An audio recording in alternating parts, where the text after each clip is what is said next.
So this is take 3 of an answer to question 4 from the week 3 quiz. Third time lucky, I'm hoping. Here's the question. We're told that, or we're given a 95% confidence interval for the mean of a population. It's presented as square bracket 25.6, comma 38.2, and what that actually represents is, loosely speaking, that we're 95% confident that the population means between this lower end of an interval, 25.6, and the upper end of our interval, 38.2.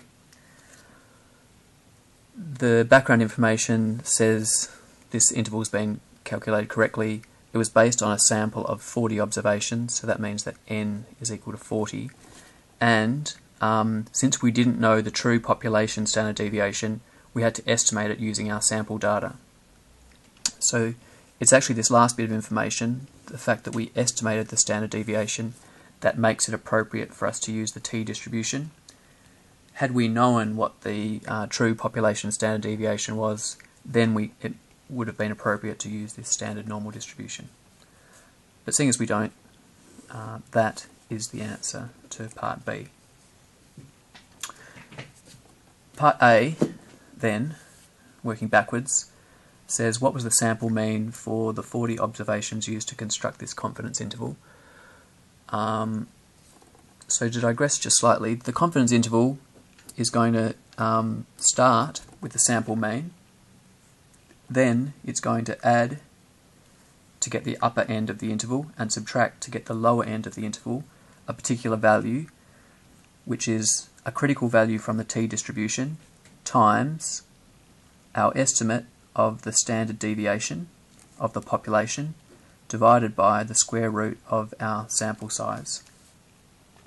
And this part here is sometimes described as the standard error.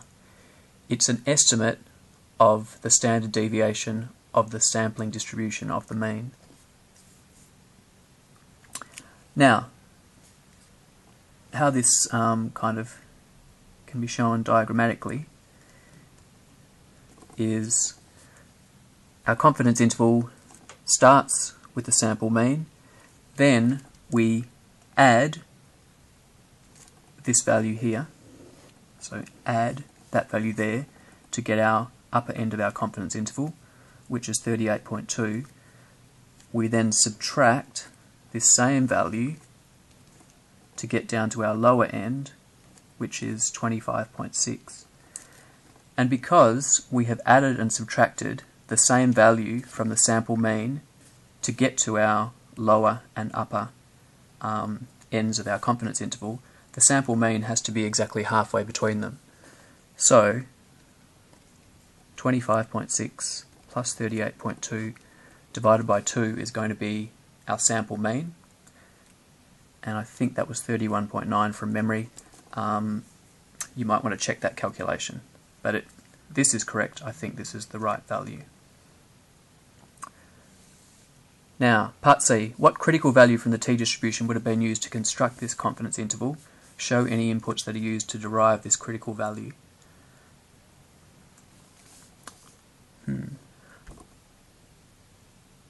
Okay, so we can say that the critical value for a confidence interval is a function of, which means we need a couple of things, inputs, to be able to calculate it. One, we need to know the confidence level. In this question, we are told it was a 95% confidence interval. So our confidence level is 95%. Also, to get this critical value, we need to know the number of degrees of freedom for the t-distribution that we're working with, and that's equal to the sample size minus 1, which for us is 40. The sample size minus 1 equals 39. And we're going to use those two values to derive our critical value. The way that this will work is that the degrees of freedom actually defines the t-distribution that we're interested in, so it defines its shape. The larger this degrees of freedom, the lower the tails are going to get, and the more peaked it's going to be. The exact details aren't so important, but this defines the shape of the distribution that we're interested in, and then this tells us, or we're trying to be 95% confident, so we want to capture in here 95%. Given its symmetry, that means that we're going to have 5% spread out between these two tails and have 2.5%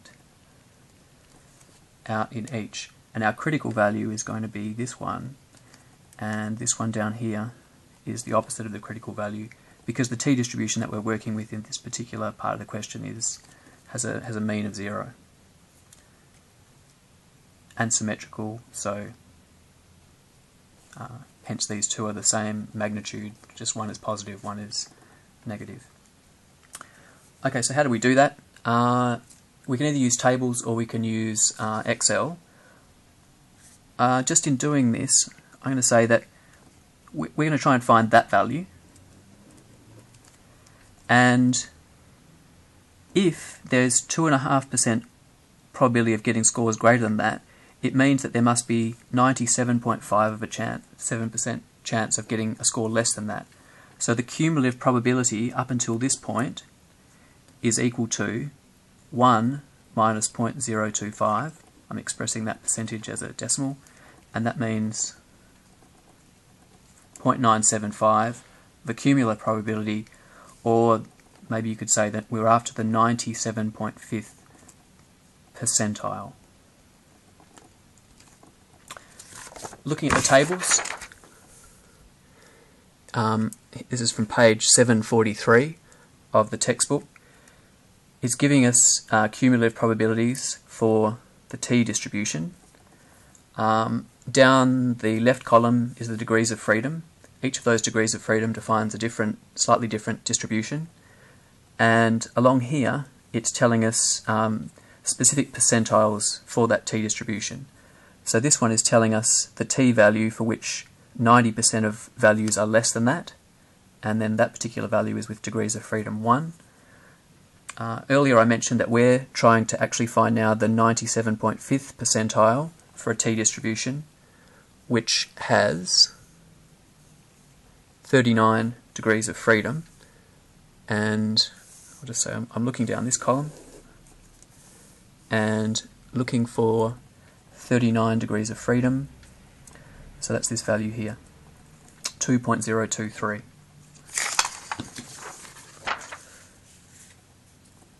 TC equals 2.023 according to the tables. I'm going to very quickly show you how to do that in Excel.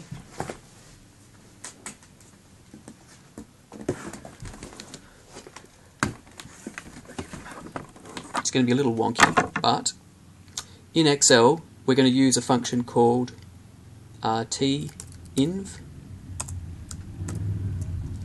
and you can see that tinv wants to know, sorry about that rocking, it wants to know the probability.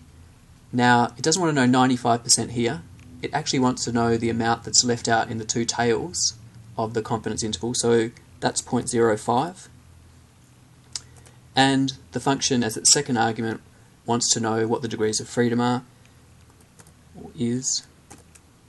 We calculate that to be 39, and when I do that we get the same answer as we got in from the tables, which is roughly 2.023.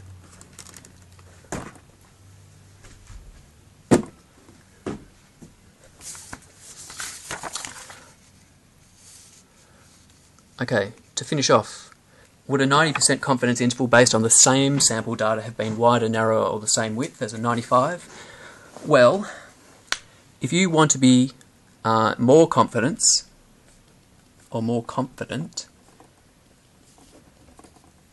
that means that you would have to have an increasing width to your confidence interval to have greater certainty that you're going to be presenting an interval that captures the population mean.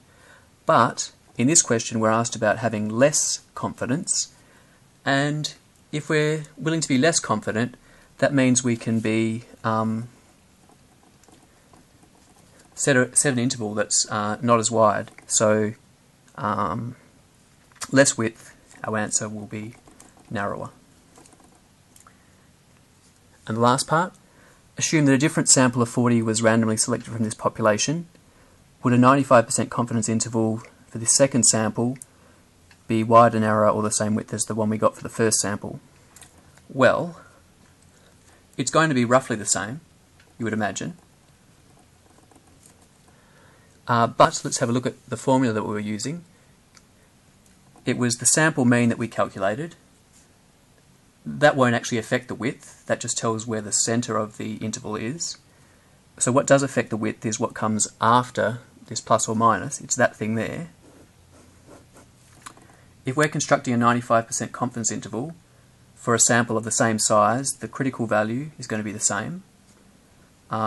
Same sample size means that this is going to be the same. But for a different sample, when we're estimating the standard deviation, it's unlikely that we will get exactly the same estimate. Our estimate in the second sample could be higher, could be lower. Unlikely, but it's possible that it could be the same as the first sample. So, because our estimate of the standard deviation is going to vary, most likely in that second sample, we are going to have a confidence interval that is probably a different width. We can't say definitively which way it will be, so the answer would be we can't tell, because it will depend on what the sample standard deviation is for our second sample. So to finish, approximately the same, but depends on the estimate of the standard deviation, could be narrower, wider, or the same, depending on what this value is. And that's question 4.